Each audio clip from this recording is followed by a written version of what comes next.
The Rockpile Report, the pettiest, hardest drinking Bills podcast. Welcome, everybody, to another edition of the Rockpile Report podcast. I am your host, Bill Season Ticket Holder Drew here. That's my producer, Chris Kruger. And in back-to-back weeks, like, I haven't been this fired up to do a game recap in a while. Some of that might just be because maybe it's Dan Snyder's former team and he's gone and it's this whole thing, like, I don't know. But first, before we get to that, Chris, there's a tweet that I bookmarked and I want to ask your opinion on this because I feel like you've become cocktail guy. You were always a little handy in the kitchen. Yeah. I saw a tweet this week that made me think of a funny story. Biggest, and it also ties into what went on Sunday. Biggest cooking disaster of your entire life. I was in the building for it, but I was not present in the room for it. So my mom and dad had just gotten divorced. They're remarried to each other. They were divorced for nine years.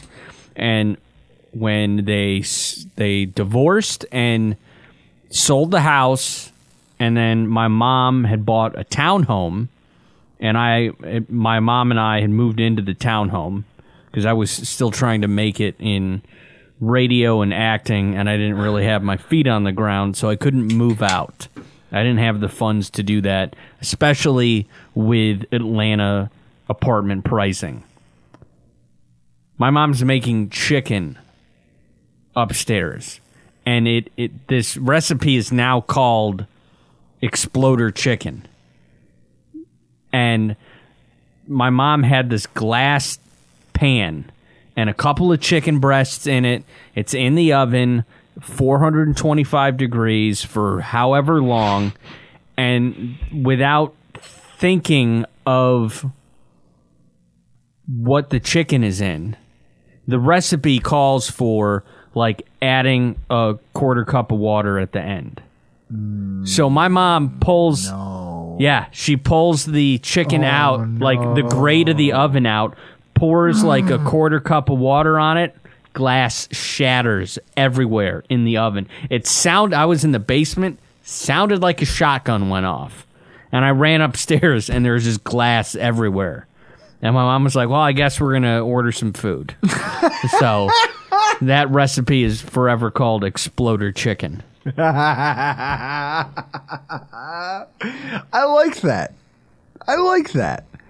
Mine is a lot more tragic. Let me ask you this. Does it involve this photo that I just saw on Q42's page where you're wearing sunglasses, cooking like one of the latex gloves? A nitrile glove? Yeah, and you're holding a knife? Yeah, no. That is like, whose idea was it to tweet that photo out from Q42's either Facebook or Twitter page? Like, you holding like that, honestly, Iman should make that the cover photo for Q42. and any... It's funny because Annabelle brought up the fact that she goes, you looked really intense holding that knife. I go, no, you just put the knife in my hand. I get zoned in. She goes, zoned in for what? So I don't know how, I've never done anything within business, but I do know that you started investing with Iman in Q42. Reed Ferguson started doing that. So if you're starting to invest or get other people to invest what Q42 is, you take that photo and you put it on the cover of like a pamphlet or brochure to other investors as a presentation. Me with a knife. To bring them in. A sort of Hispanic with a knife. That photo and then the Q42 logo up top, you're going to get investors. Iman, don't listen to him. Guys, for the love of God, don't do this. No, my biggest cooking disaster. It was in South Buffalo. Funny, we're talking about Q42. It was in South Buffalo. Tift? Down over on Tift Street. Devinny, if you're listening to this, I'm really sorry I fucked up your kitchen. I'd never pan-fried fish. And so I poured a layer of oil in the bottom of a deep pan. And I had asked my mom, I go, I've never fried anything in oil. What? I'm 22, 23. I go, okay, I've never fried anything in a pan in oil. I've worked at McDonald's. I understand you can't throw ice in the fryer or else the shit goes crazy. How do I know if the oil's ready? Short of a thermometer. And she goes, well, you take a little bit of water and you drip it in there, and if the thing sizzles and pops, then it's ready. Now, she gave me the right instruction. This isn't her fault. I poured the oil in the pan. I got everything together. I dredged my fish. I'd done everything. So I washed my hands. And then when my hands were still wet, I was like, well, I need water in the pan to see if the oil's ready. And I took both hands and did one of these and flicked all of the water off of my hands into that hot pan of oil. Anarchy. Right? Like, this thing's just... So now I panic, Chris. And I don't know... Now, the smart move, what would you do? You would turn the heat off and maybe even throw some flour into the pan? No, I would have done what you're... I would have done whatever you're about to say. I thought the smart move would be to pick the pan up and take it off the burner. Now I've picked up a pan of just jumping oil, and it's just burning the hell out of my forearms. And I realize this is a terrible idea, and I can't hold this because it's literally at the top of the pan, just... And in the fracas, I drop the pan. Now there's hot oil on the floor. And then I proceed to slip and fall in the oil. Chris, I'm literally like in medieval castles. They used to dump hot oil and tar over the banister to be like, fuck you, climbing up here trying to, our siege. Like, we're involved in siege. I'm going to dump this hot oil on you if you try to climb up here. I did that to myself in the middle of a South Buffalo kitchen. I like it. It was a nightmare to clean up. And I had like second-degree burns all over my shoulders, the middle of my back. Imagine trying to go to sleep at night with a second-degree burn in the middle of your spine. Yeah, no thanks. In fact, that one blistered. It might have even been a little bit worse than that. Like, that was the longest one, was the one right in the middle of my back. And I remember it because I know I couldn't sleep right for at least a month. It was at least a month after that incident that I couldn't do it. All of this is to say that I've experienced pain and disasters and suffering, but that can't nearly compare to what happened to the Washington Commanders on Sunday. Guys, this is our Week 3 recap. The Buffalo Bills 37, the Commanders 3. You know how you read stats of the game here? How? Like Bob Barker? No, the best way to do that is if you open up that refrigerator and enjoy yourself. Oh, yeah, no. Seagrams. Oh, God. Is it in here? Yeah. Oh, no. No. Blueberry acai lemonade. I don't even know what acai is. Apparently it's a berry. Is this like in Vigoron? I don't know. We're trying. Jessica wasn't home when we started recording tonight, so. Oh, okay. Well, I had her pick it up. Did she pick this? Yeah. Oh, of course. That's where the acai comes from. She's a woman. She knows what this thing is. She picked up another 4-pack of Jamaican Me Happy. Yeah. And I was like, no, Drew's drinking this one. Because it looks disgusting. It's a purple color for those of you listening on audio, not watching on YouTube, where you should be coming to check this out visually. It looks like Kool-Aid, except I know this is going to hurt way worse than that. Chris, as I go, why don't you read some of the stats of the game? I mean, the defense showed out, but I think what we're going to do is start with some offense. Sam Howell, 19 to 29, 170, 4 picks, 9 sacks, partridge in a pear tree. Allen, 20 of 32, 218, 1 tutty and 1 pick.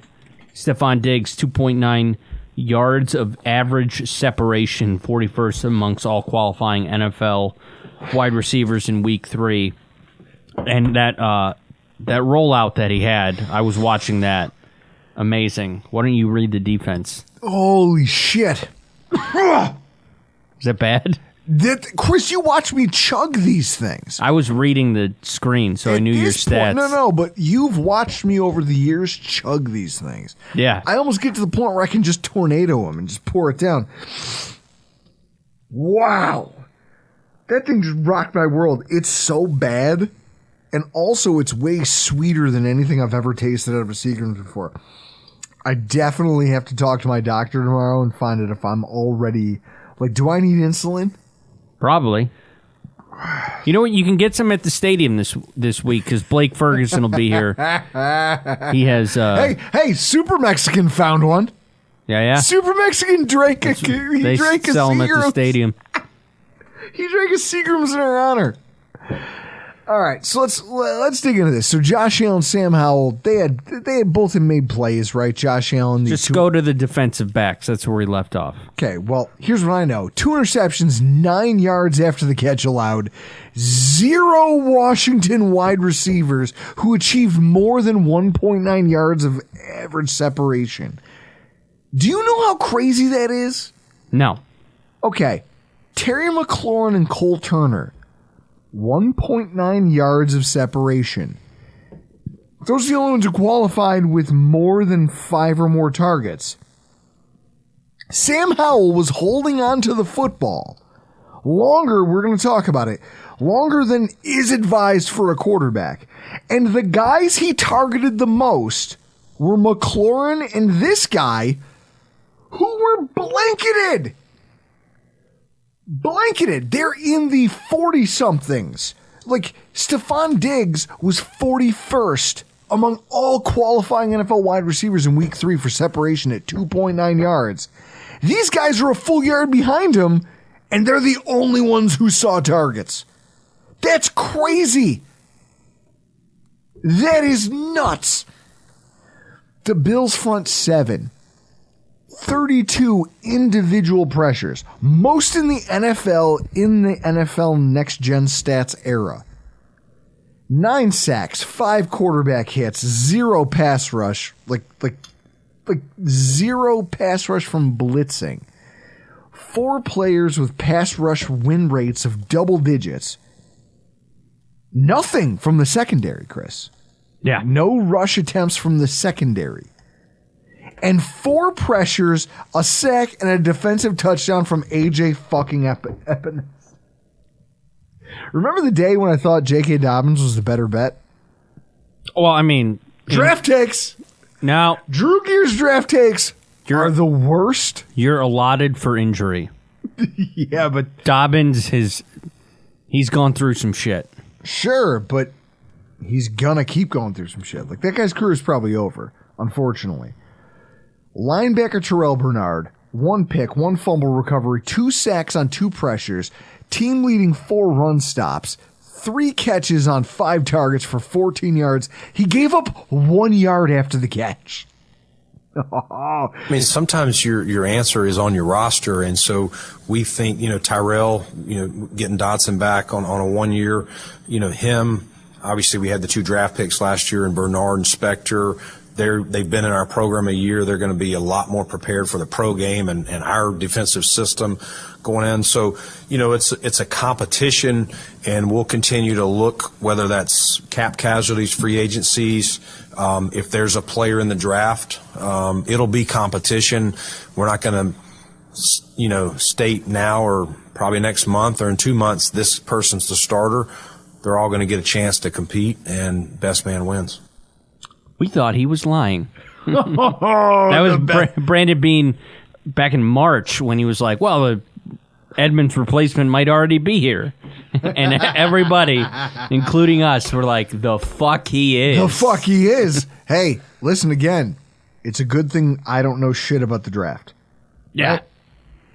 Right? And then Offensive guards Connor McGovern and Osiris Torrance, 2 pressures, 2 hurries, 0 sacks against that vaunted Washington defensive line.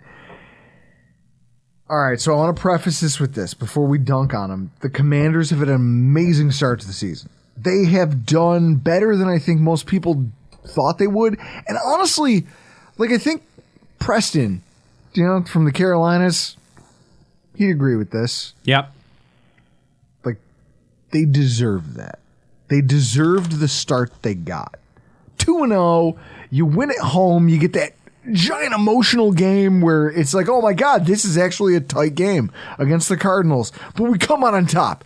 And then again, you go, oh fuck, it's us against the Broncos, and we find a way. Late in the game, heroic plays, you find a way to squeak it out, and you say to yourself, we are looking like a team that I can hang my hat on and be proud to watch play, and not disgusted by my owner, not, you know what I mean? Like, you can feel good about not only the way the team's playing, but the way the franchise is headed.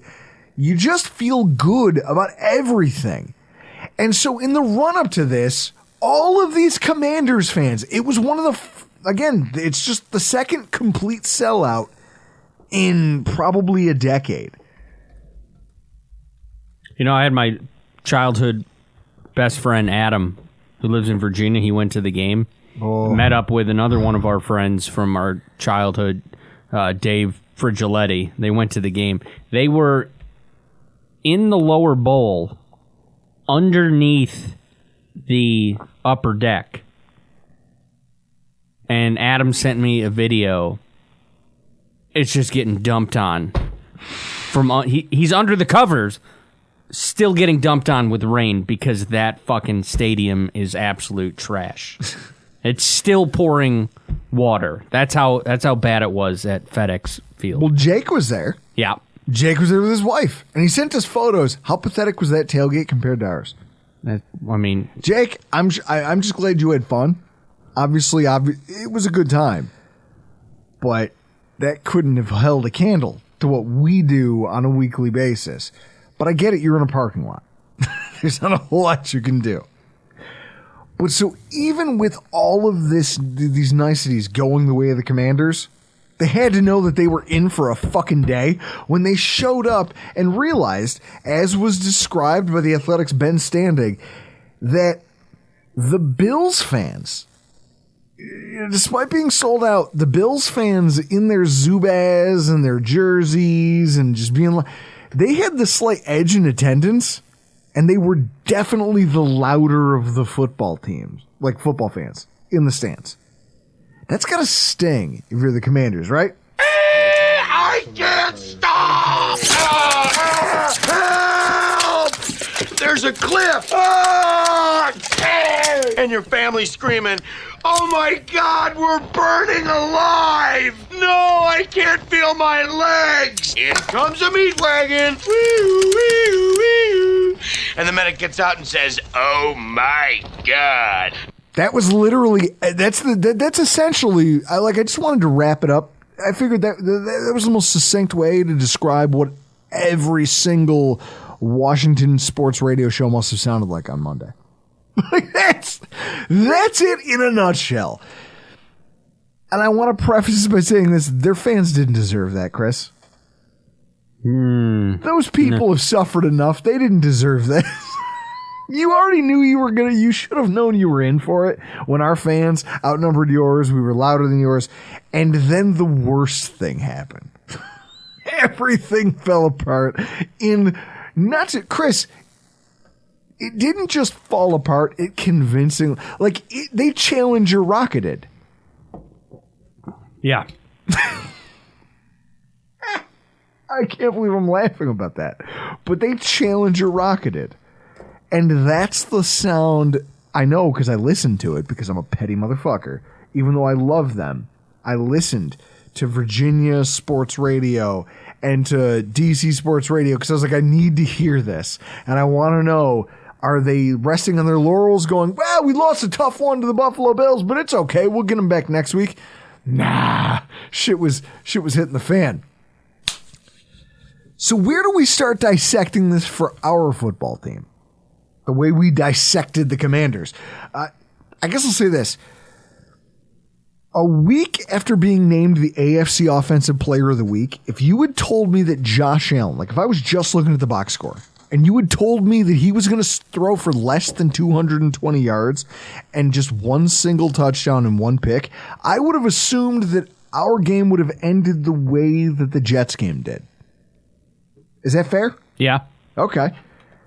Instead, we demolished another NFL football team. I want people to understand that that's the power of what the Bills are currently running in terms of complementary football. And it's really refreshing to see in action. Now, Chris, can you do me a favor? Can you throw me Pro Football Reference 2023 Buffalo Bills on this monitor and then just bring up the box score for that game? Now, when I look at this and I say to myself, we are attacking. We're doing the thing. Every week I sat here and said, hey, we need to attack those linebackers. I started it with the Raiders. I said it again with the Commanders. I go, I just don't think these guys are that good. The Bills have run away with that. But now it's not even so much it's one of those things where it's not a bug, it's a feature. We're not doing it because we have to. We're not attacking the center of a defense because we have to attack that.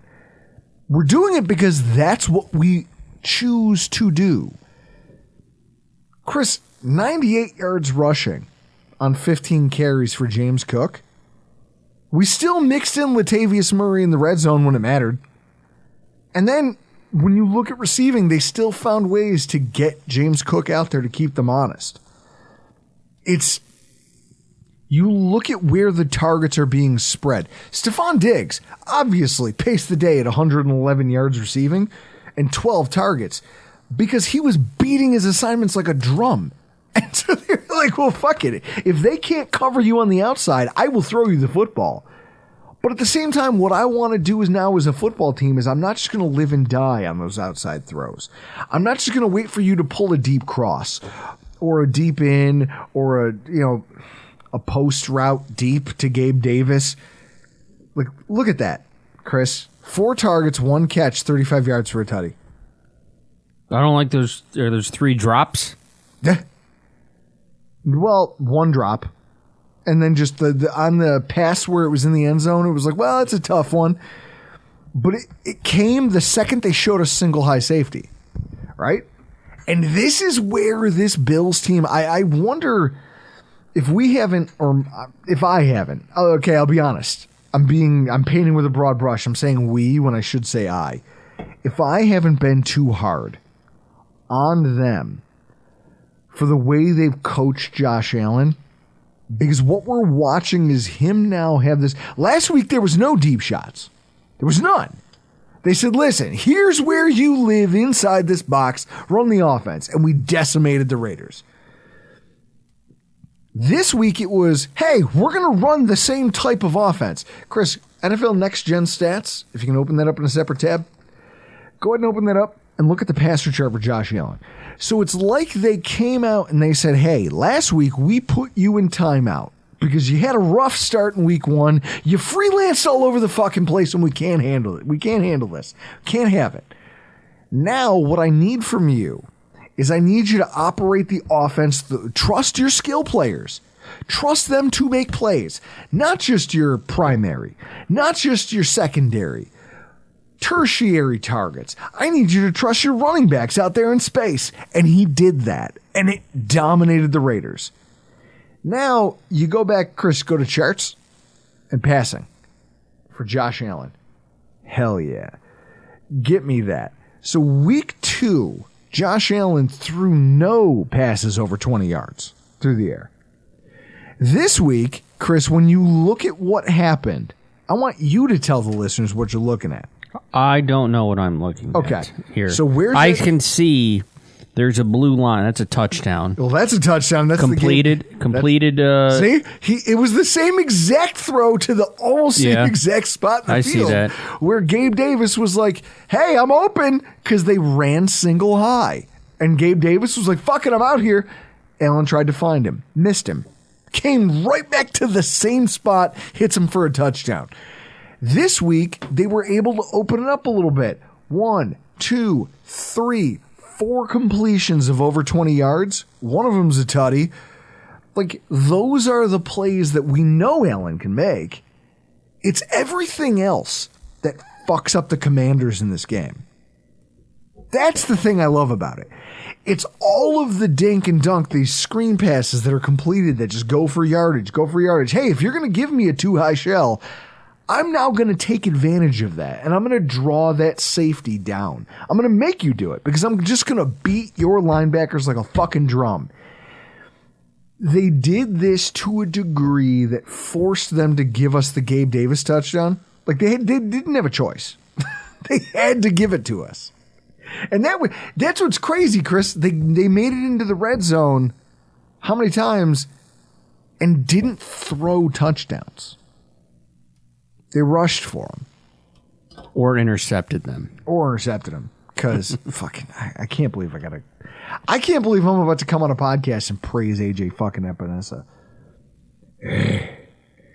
What I know is that when you look at that, and then I go back and I say, okay, what was think about the Kansas City Chiefs. All of these years that they've been competitive, who are the most productive units on their football team? I have no idea. It's your tight ends, obviously. Chris Cooley, obviously. Chris Cooley. Jesus Christ, Chris Cooley. Oh, my God. If you go back to the Kansas City Chiefs and you look at who they've had to throw the ball to while Mahomes has been competitive and been carrying them to Super Bowls, he uses everybody. It's the running backs. It's the tight ends. Some weeks it's the wide receivers, but then other weeks it's like, hey, fuck it. We're just going to beat you with the guys on the inside. Why? Because you're giving it to us. This is the step that we've been waiting for Allen to take. That, hey, not only is our offensive coordinator giving you options, but that you're mature enough to take them and say, listen, I don't need 500 yards. I don't need to throw for 303 touchdowns today to win this football game. I don't have to be AFC Player of the Week in order to win this football game. What I need to do is be efficient, be effective. If I do throw a pick, it's because I'm challenging something down the field and it's basically an arm punt. I wasn't even mad. Chris, were you mad at the interception? No, so what, 3rd and long? It was basically a punt. 3rd and long, and he threw it to the 20. Yeah, what you're trying to do is get a PI call. Mm-hmm. And he overthrew him, picked off, so it's essentially a punt. Good. You punted with your arm, and now our special teamers, Reed Ferguson doesn't have to go out there and get any more wear and tear. Perfect. Just as we drew it up, I just look at this and I say to myself, this is the offense that we were always supposed to run with Josh Allen. Because then later in the game, he has a run for a first down. His rushing has been very much limited, but he runs for a long first down in the second quarter, and everyone goes, oh yeah, the defense got lulled into a sense of security and forgot he can do that. He just runs away, then slides, which is one of the biggest developments. I was like, oh shit, he does care about his own safety. And then later in the game, there's a photo of him rushing, and when he jumps over the line and tips the ball as he crosses the goal line, and there's a camera angle where there's a Washington player just laying on his head, laying face down on the ground with his hands over his helmet, just God damn it, I know what happened. I don't even need to see it. I know Josh Allen's in the answer. This offense is becoming what we needed it to be. Look at the target share. Look at the way this got spread around. Khalil Shakir got a catch for 5 yards. Dalton Kincaid got 2 looks. He didn't have much of a game, right? Kincaid was doing well. They tried to take him away, and they said, okay, fine, fuck it. We're not going to give you that. We'll get Deontay Hardy in here for 15 yards. We'll get Trent Sherfield in here for 18 yards. We will go everywhere and anywhere. We'll spread the ball out. I don't give a shit. We don't need a dominant wide receiver. And then you look at that rushing yard total. Latavius Murray, 5 for 15. Damian Harris, 5 for 15. James Cook, 15 for 98, because he's just faster than everybody. This is the offense it was supposed to be last year. We're just getting it now. This is where we don't have to have a quarterback pull a Tyreek. We don't need Miami's 70-point explosion against the Broncos. We're different in the fact that it's suffocating to try to play this offense now. It's through 2 weeks. It's not a fluke. It's if your defense is mediocre to not elite, we'll just chew. And we'll chew and we'll chew and we'll chew and we'll march and we'll get first downs and we'll convert and then we'll walk. Chris, scroll up. How many third down conversions did we have? Here we go. Third down conversions, 9 for 15. Washington was 1 of 9.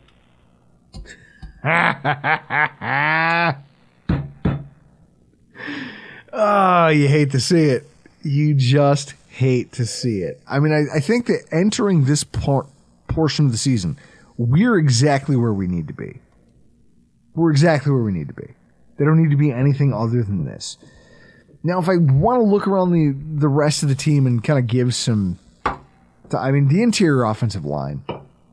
Osiris Torrance, did we steal him in this draft? Yeah, second round pick. He fell. He was... Now, for those that don't remember, if you were here when we did Torrance Cyrus? When we did our mock draft, I had him mocked to Buffalo in the first round. Oh, that didn't happen because we don't do mock drafts because we're not dickheads. I did. We had Doug on. Oh, that's right. Doug, I did a mock draft, and I had the Bills taking him in the first round, but he fell to the second for whatever reason.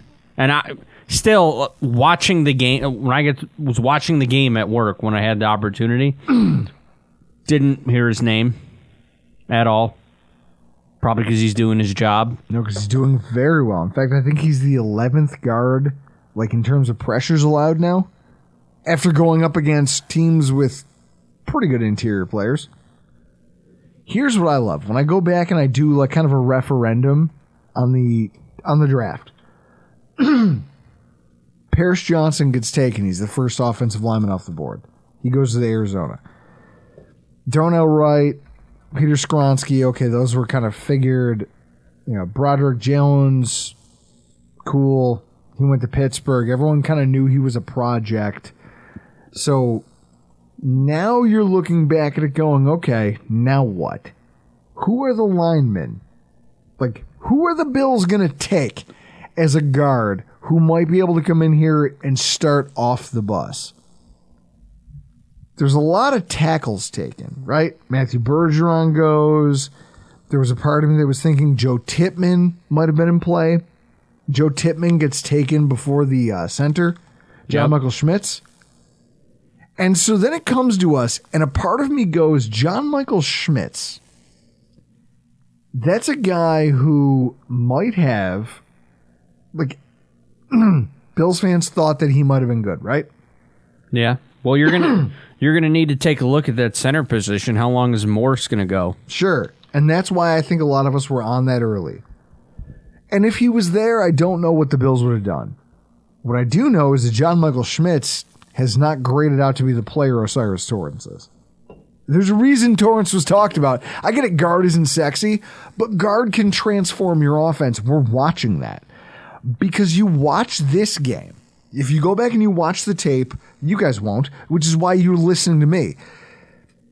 You saw a pocket against a defensive line that we all know is good. I don't have to tell you their credentials. They're fucking good. They're all first-round draft picks, and they've maintained their jobs this long. None of them are failures. None of them are flameouts. In fact, if anything, that's the thing that powers this defense of the Commanders. Josh Allen had pockets to work from because more often than not, those offensive linemen, especially on the interior, just did their fucking job. They just got in there, mopped it up. Torrance played with a lot of toughness. There was a lot of tough reps for him where you're talking about Jonathan Taylor or Jonathan Allen. Excuse me, Jonathan Taylor. Jesus Christ. the running back. He doesn't play football. No, he doesn't play football. He sits on the sideline and demands trades. Jonathan Allen is in there. It's him trying to switch off from one guard to the next. Like, okay, well, I'll play here, I'll play there, I'll play here, I'll play there, I'll try to find pressures. He was none of these guys, Chris, were ever allowed to impact the game. Chase Young is the closest thing to a defensive end that I saw make an impact, and Allen just rolled away from him and throws down the field. Our guard play has been the most transformative thing about this offense besides Allen's buy-in to the philosophy of sometimes playing small ball and the idea that less is more. And you can't get beyond that. Chris, if you have a quarterback of his stature who also gets time to just stand in the pocket, how many negative plays do you see coming out of that? I don't know. On the other side of the football, this defensive performance, it's just a fucking chef's kiss. It really is. Like, Gordon Ramsay couldn't find a problem with the defensive game plan of the Buffalo Bills in this weekend's game. And I think it makes Sean McDermott look, I don't know, more prepared for the moment than maybe some of us gave him credit for in the offseason. Like, I think about how our coverage units and pass rush are in perfect synergy right now. The idea, Chris, that there was no separation available for any of those Washington players. None. They couldn't find it. Even Terry McLaurin, their best route runner, got no separation. Also, our pass rush is pretty good, isn't it? Pretty good. Playing a quarterback who holds the football too long, that's a recipe for disaster, and we saw that. Sam Howell's essentially a rookie. Yes. It's his first go. I mean, he was on the team last year, but this is his first go-around where he's getting significant snaps. He did the thing that I think they were anticipating he would do, and he held the football too long, waiting for plays to come available. And they just trusted the fact that our defensive backs are very good in coverage, and we're going to buy them time to get home in a way that is going to be, it's almost like against a normal team. I think against a veteran quarterback who had some of the same tendencies, they still would have gotten 2 or 3 sacks. This just waterboarding of contact at the quarterback is a byproduct of his youth, but it's also a testament to what Sean McDermott coaches, how he game plans, how he film studies, and how he dissects quarterback tendencies, teaches his team to respond. Right now, I'm looking at, throw the damn ball on Twitter. You know, I don't know, J Fort Gang, whatever his thing is. He did a chart, and he fucked it up.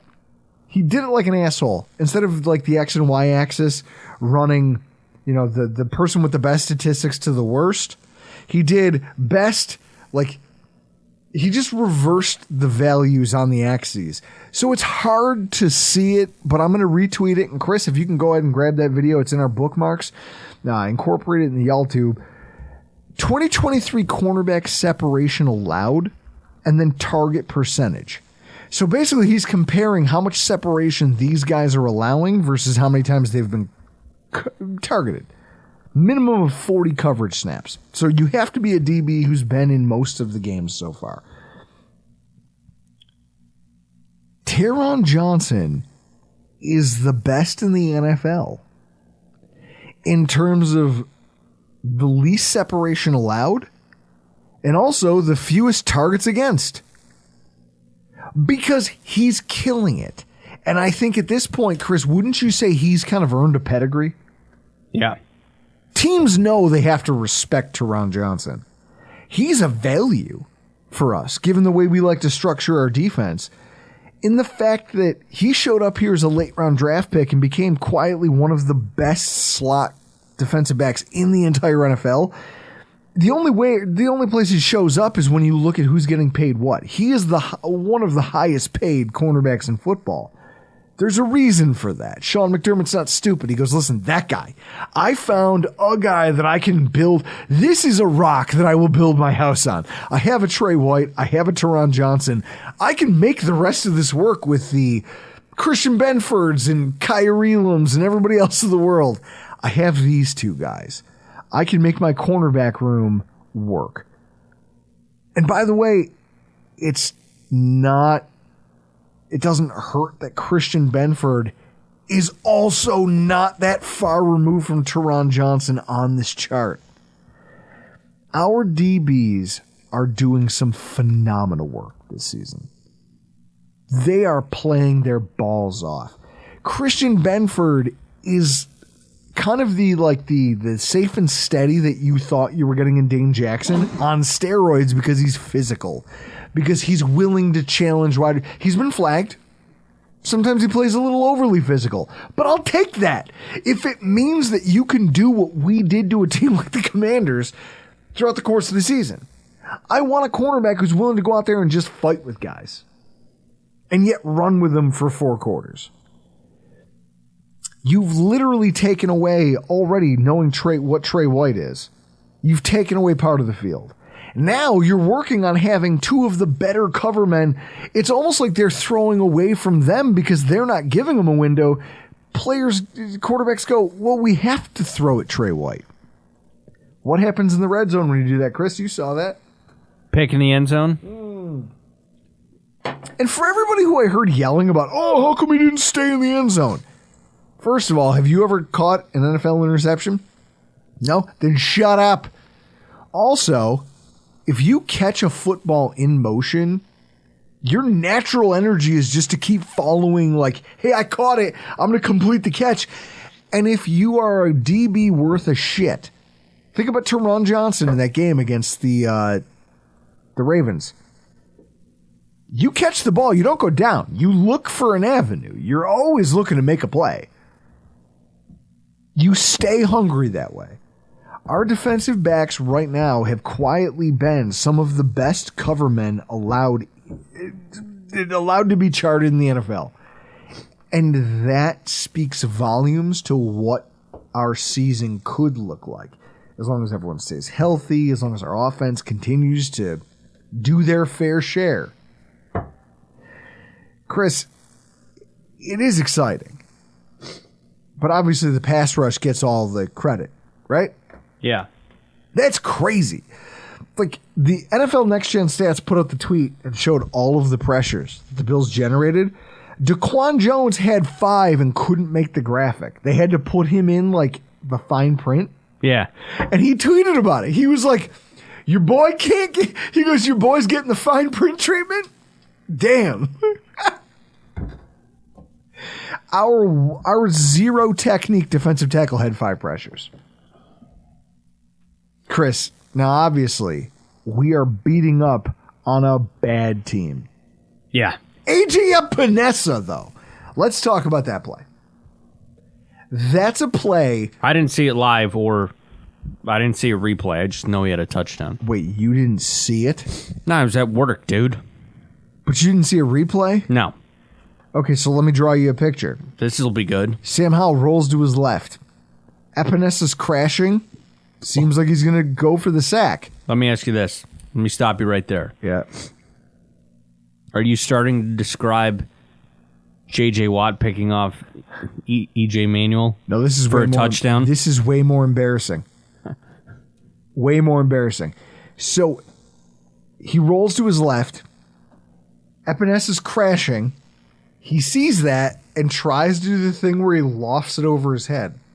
And instead, Epinesa just stops and just jumps straight up in the air and grabs it. And then proceeds to just, fuck you, and just runs. Like a Mac Jones fuck you? Kind of, yeah. All right. He doesn't get his hands on him clean, but it's one of those things where it's like Howell knew the second he threw it. He's like, oh, fuck. And he tries to get in there, but it's not. It doesn't work. And now you've got A.J. Epinesa just down the right sideline. Well, there are Commanders fans with their heads in their hands, just rubbing their faces, just like, oh my God, what else can go wrong today? We already went into the red zone and threw a pick to Trey White. We already are fucking all this up. What else can go wrong? And then that happens, and I think it just broke everybody. I think that was the touchdown that broke everybody in attendance. You're like, oh shit. Not only are we not winning this game, but we might actually be a joke. All of this comes down to McDermott's organization of the defense. You don't jump in that scenario. Remember, you know what it does? It takes me back to, do you remember Jerry Hughes? There's a play against the Seahawks in 2020. It's 4th and goal. The Seahawks go for it. You've got... this is that 4th down pick in the end zone. Yes, sir. You've got Russell Wilson running around in the backfield trying to buy time for a wide receiver to get open. You've got Jerry Hughes right on him. And instead of going for the tackle, Jerry Hughes just goes, nah, I'm just here to make sure you don't run. And I'm going to put my hands up and make it difficult for you to get a pass off. Sean McDermott doesn't get enough credit, I think, for the level of coaching and game preparation this team has had since he got here. I know we like to attribute a lot of things to Leslie Frazier and his game preparation. And obviously, I don't want to steal anything away from the man. But since Sean McDermott arrived as a defensive coordinator himself, our defense has seemed much more prepared and studied on the opponent's tendencies. And by and large, obviously there are games where it blows up in our face, but I think he thinks that he's coached this team to understand what that team wants to do, and here's how we take it away. There's no bigger indicator of that to me than one, well, first of all, that A.J. Epinesa sack was it in a nutshell. Hey, don't actually try to sack him. Just pressure him and then watch. And I think A.J. Epinesa made a great play, but he watches this and goes, hey, when he's pressured, he will just huck it. Can I get big in this moment and just go up and get that ball? Chris, you could have, if you were, because think about this, if you were Sam Howell, you could have thrown that ball out of bounds. Yeah. Could have just chucked it out of bounds. You're outside the tackle box. But he didn't. But he fucking didn't. He tried to force it through the player. That's coaching, where you go, listen, he will try to do this if you get him in this scenario. So be ready, be on guard. You're a rotational defensive end, but fuck it, be ready for this moment because you might get it. A.J. Epinesa, of all people, gets to have it. Sean McDermott has our defensive backs ready to say, listen, watch the eyes. Fuck everything that's going on in the field. Watch the eyes. You heard that in the literature this week. Hey, we were just watching his eyes and trying to figure out where he was going. But this is all coming from the coach, where he goes, listen, this is how we defend this team. We'll crush them if you do this appropriately. And he's finally got the horses to do it. On the defensive line, at the linebacker level, in the secondary, everybody's playing high-end football. That Micah Hyde pick was crazy. It looked like he leapfrogged him. From the broadcast angle, his ass is in the camera, and he's jumping over the shoulder to get the ball. It was like a replay of that Milano pick where he almost looked like he mossed. Mm-hmm. He mossed the wide receiver and was just like, nah, fucking give me that ball. This defense is pouncing on everything and everyone, and that's all based on film tendencies, things that they study all week long. McDermott does not get enough credit for the way our team has played over the course of the season on defense. Are they perfect? No. No team is. But they're limiting big passing plays, which ultimately will be the thing that drives the NFL. You will have teams that run the ball like the New York Jets, and they will rattle off a play or two against you. But by and large, Chris, isn't that like, can you stop the pass against a team that gets into a hole and has to throw? And can you shut them out? Almost. Yeah. Okay. Done. Sean McDermott, A+ job. Yet he's not tonight's hero of the game. That honor goes to linebacker Terrell Bernard. Don't take it personally, all right? Franchise star players are a lot like Highlanders. There can only be one. There can only be one. And so, as I crack a fresh Montucky, Chris, remember we've been calling him Schrodinger's linebacker? You have. I don't know what that means. Yeah, of course you don't. Uncultured swine. From Schrodinger's linebacker to AFC Defensive Player of the Week, like, what a time to be alive for the Buffalo Bills. He's had a really solid 3 weeks of football. He came into that Jets game, and I think a lot of us were kind of holding our breath to be like, oh, no. You know, they tried to put Dodson in there in the preseason. That failed. They tried to put Klein in the middle linebacker role. That failed. Spector isn't totally healthy, and also just he's a 7th-round draft pick.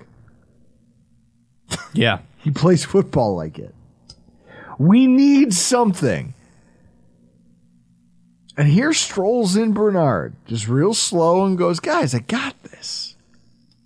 Back-to-back weeks, he's had fantastic games. And then, I don't know, when I think about what we thought some of the more incomplete parts of his game was, or are, I don't even know how to qualify it now, because he's playing amazing football. He's not perfect. You know, he doesn't always pick the right gap. His size will always make him a liability when a guard really gets a hold of him. Like, he's not going to win that matchup. But instinctively and just with some tenacity, he's playing this game the way you want a middle linebacker to play it. Now the question is this, Chris. This debate, the Edmonds-Terrell Bernard debate, has started on Twitter. It's not even really a debate. It's more of a, oh my God, look, see, he's so much more explosive. He's so much this, he's that, blah, blah, blah, blah, blah. What I know is I was talking to Jeff Pollock, buddy of mine, and he texts me. This is what I love about Jeff. Jeff listens to our podcast. He'll randomly text me with no pretext. He doesn't. We don't have to make small talk. He knows he can just text me about football, and we'll just talk about it. And we were talking about Bernard. And it was this idea that Edmonds was always... Like, there's a reason Roquan Smith was drafted ahead of Tremaine Edmonds. As a 6'5" linebacker with the speed to cover slot guys, you'd assume he'd be a top 3 pick, right? Yeah. The reason he wasn't was because everyone said he was slow to process. And we watched that play out. There's a reason that he kind of Paul Posluszny'd himself. Yeah, just the idea that he was getting tackles 5 yards downfield, 6 yards downfield. A lot of that is just hesitation to react because he's processing slower than the game is evolving. He's taken step forwards in his career. He's a multi-time Pro Bowler. His physical talents make him effective at the NFL level. At the same time, you watch the difference between him and Matt Milano. That's the difference between All-Pro and Pro Bowl. Matt Milano not only has the physical chops to play the linebacker position, the attitude, the mentality, he also has it between the ears to process quickly. You know, we've talked about it with Brett Coleman. He calls every time he gets to talk about the Bills as Matt Milano Appreciation Week. Yeah. He goes, I get to talk about how Matt Milano is the smartest football player I've ever watched, who can drop. He has the athleticism to drop back like he's a coverage linebacker and then crash from depth at the back of the front 7 box and always pick the right hole.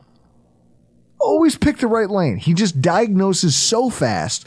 He's smart. He processes quickly, or he sees the flow of the play and he gets in there and disrupts. Bernard has that. And so even if he's not Tremaine Edmonds, like I understand people want to compare apples to apples, they're not the same player. Edmonds has all of the tools. Edmonds is you driving a... I don't even know how to describe it. You driving a Hellcat. And it's me in an old school Monte Carlo. And it's us in a race. I'm going to process faster than you, and I'm not terrified of playing fast. I'm not afraid that I'll make a mistake. And so in that way, I'm probably going to beat you. And if I don't beat you, I'll at least do as well as you do. Despite all the technological handicaps. It's like, that's the only comparison I can make for these two players. But I'm happy we're having this conversation because, again, Chris, that was one of the flaws that was supposed to be present in the Buffalo Bills, wasn't it? Mm-hmm. The linebacker position was supposed to be the weakness that sank this defense. Well, we don't know what they have in middle linebacker now that they lost Tremaine Edmonds, and they're going to have to groom some young guy until whatever. Terrell Bernard has stepped in and played like a veteran. Yeah. And the best part is that he's still learning. You watch that, you see the nuance. I'm not just saying that. It's not a throwaway comment. You watching his approach from the start of a game to the end of a game. If you watch the actual, like, guys, I hate to say it, but NFL Plus, whatever they're charging for it, it's worth it to pay it. Just if you actually want to watch this stuff develop, from the start of a game to the end of a game, you watch Terrell Bernard get more and more decisive. He almost plays faster going into the second, third, fourth quarters because now he knows what you're doing and he trusts what his eyes are showing him. And that'll only get better as he gets older, as he gets more acclimated to being in the action. I'm really excited about where this guy can go.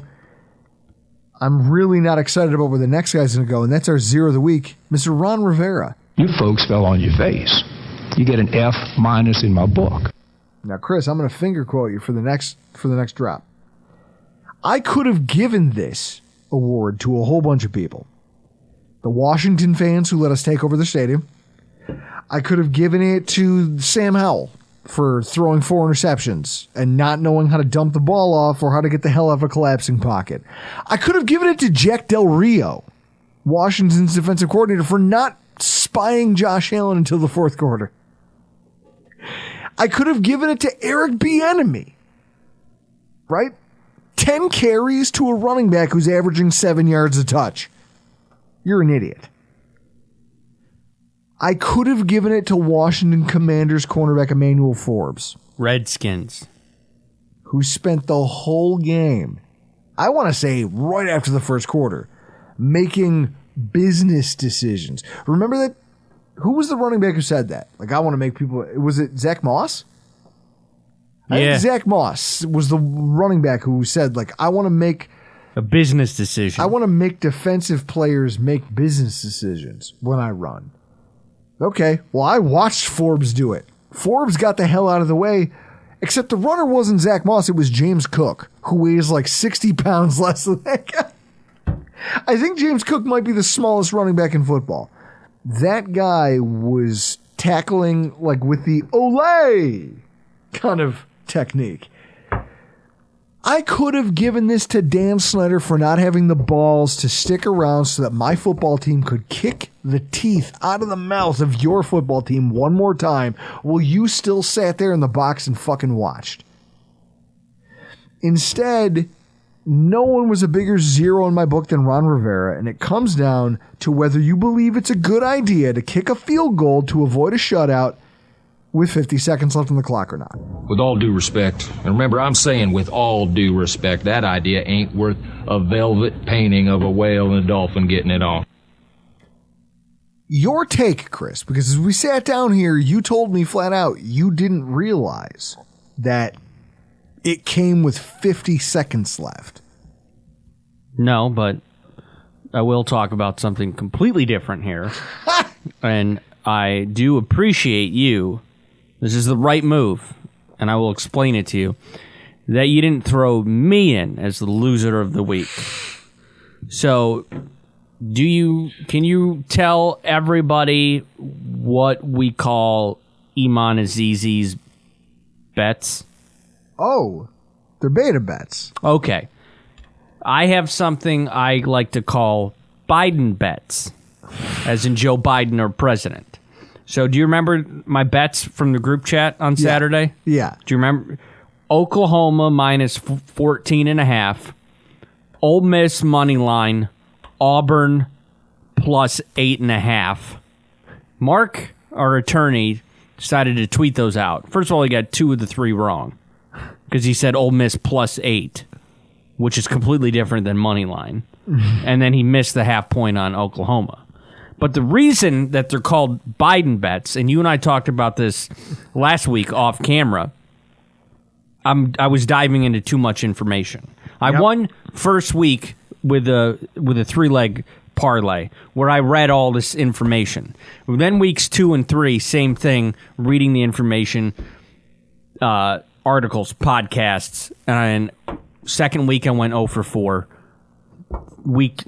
Last week, the week before, 1 and 3. And then with the picks I put in the group chat of Oklahoma, Ole Miss, and Auburn, they all lost too. So that would be 0-3. Except those are Biden bets. Biden bets, if you didn't know, are named after a president because those weren't my bets. That was my betting sheet. This is not my bet. I lied. What an asshole. I lied. I bet none of those games. And if you can see, these are the order that I selected. And if you see the last one, I got fucking greedy. Oh, you had it. Wake Forest -4 against Tech, and they flat out lost. But I had Maryland cover 7.5 over Michigan Florida State at Clemson. North Carolina beat the shit out of, and you tweeted who makes better picks, and you put on that somebody saying Pittsburgh was going to beat UNC. I had that game correct on my spread, but yeah, that's my. If you're on YouTube, you just saw my bet slip for this past weekend. But yeah, Oklahoma, Ole Miss, Auburn, those are Biden bets. I lied. I don't know who's the bigger loser now. You were. That's a rough way to fucking lose. I know. I was getting excited because that was like I knew North Carolina could handle Pittsburgh. Georgia Tech and Wake Forest. Why would you bet on GT? No, I bet on Wake Forest. Yeah, but why would you ever bet a GT game? Because Georgia, they're nerds. Their offense is awful. Yeah, Georgia Tech is nerds, and they somehow beat Wake Forest. Wake Forest had a rough game the week before. Nobody had a rougher game than the Virginia Cavaliers. Yeah, nobody had a rougher beat than them. Yeah, so just know, Mark Smith, when you ask for my lock pile, they might be my bets, or they might be Biden bets. Final thoughts, Chris, as we wrap this up. That was my final thought. All right. First of all, thoughts and prayers to Paul Williams. No. Paul Williams, I love that guy. And also to everyone in those stands who weren't Bills fans, I saw the camera angles. I soaked every bit of it up. I rewatched the game from like the coach's film. I watched some of the All-22. And then I went back and just rewatched the broadcast because I wanted to see how people in the stands were reacting and at what point they left. People started leaving like halfway through the third, and it just got worse as the second half went on. Chris, in this game, the Bills gave the entire NFL a really harsh reminder that while the record was 1-1 coming into the game, a lot like Kansas City, a season-opening loss doesn't mean that all 2-win teams are suddenly our equal. Think about the teams that have 2 wins that can't hold a fucking candle to us. Pittsburgh? Yeah. Are you joking me? Bring them in here right now. We'll run them out of the fucking gym. In fact, we'll shred them, we'll kill their quarterback, and then we'll carry Mike Tomlin out to the parking lot and set him on fire. I guess that's why I didn't feel anything ahead of our week 1 matchup with New Jersey. And it's why I wasn't shocked by the way we pummeled the Raiders. Like, I was happy to see it, but I wasn't surprised.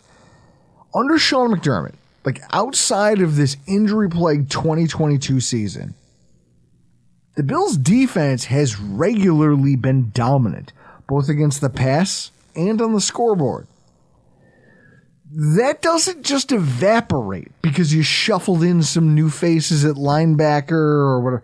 And I think that we did the work over the course of the offseason to prove that there were a lot of playoff teams that had bad to mediocre linebacker play involved in the playoffs. So we shouldn't have been worried about that.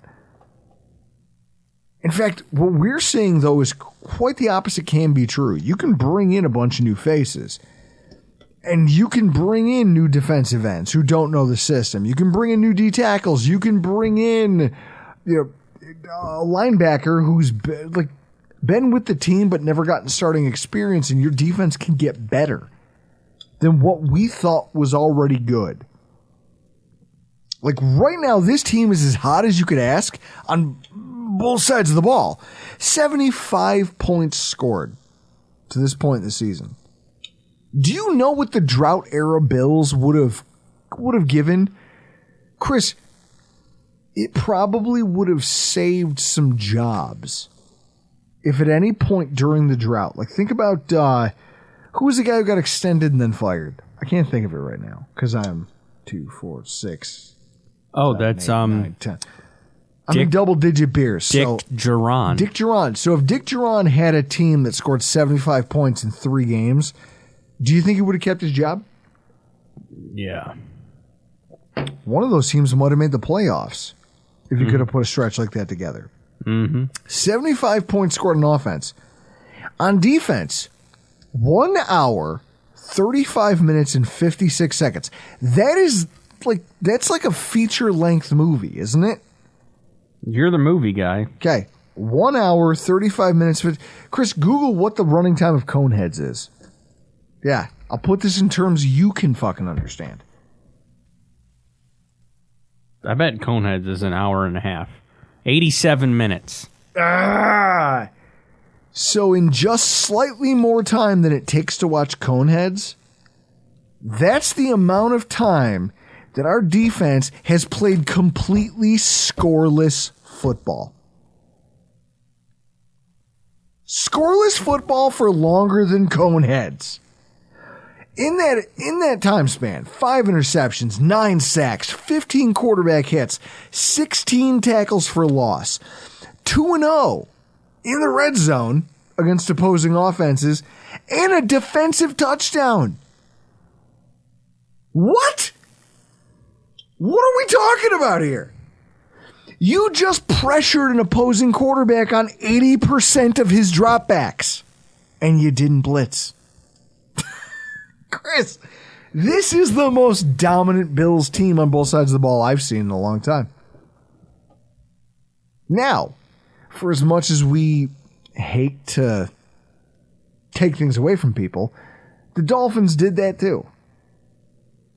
The Dolphins ran up some shit on a bad team. I would argue that what the Dolphins just did to the Broncos on offense is what we just did to the Commanders on defense. I love that we're getting them right now after the weeks our teams both had. Because this is really where the rubber meets the road. You're going to find out both teams healthy, playing at their peak. Let's find out what each other has. Yeah. I'm nervous, but I'm excited. I'm pumped about it. And I just feel bad that we had to treat, because this whole thing, all the conversation in the week running up to this was don't overlook the team, right? It's almost like, Chris, the Iron Bowl in the SEC, Auburn, Alabama. Yeah. How they always, both colleges, both bring in a scrub to play right before they play each other. Yeah. Isn't that kind of what we just did with Denver and Washington? So with it in mind, now that's behind us, it's game time. I've never been more confident about the abilities of a Bills team. It'll be interesting to see how this Dolphins offense, how we can slow it down, and whether or not they're as real as advertised. But coming out of the wake of this, dude, this has probably been the most dominating 2 weeks of Bills football I've ever seen in my life. I love it. Chris, if they do this again on Sunday, I'm naked in the parking lot. Chris, the face you made. Nobody wants to see that. Guys, I can't wait. We have a preview show coming up later this week with Elf Artiaga from 3 Yards Per Carry. I can't wait to break down the matchups involved and some of the nuances of the Dolphins against the Bills. This is the game that, kind of defines what the race for the title is going to be in the division for the next couple of years. You're at your peak, we're at ours. Let's go out there and play it. But for tonight, we got to get the hell out of here. I'm Drew Gear. That's Chris Kruger. This has been your Rockpile Report. Congratulations, you made it to the end of the video. Hit that like button, smash that subscribe button. Let's get to 1,000 followers so we can play for Drew's braces.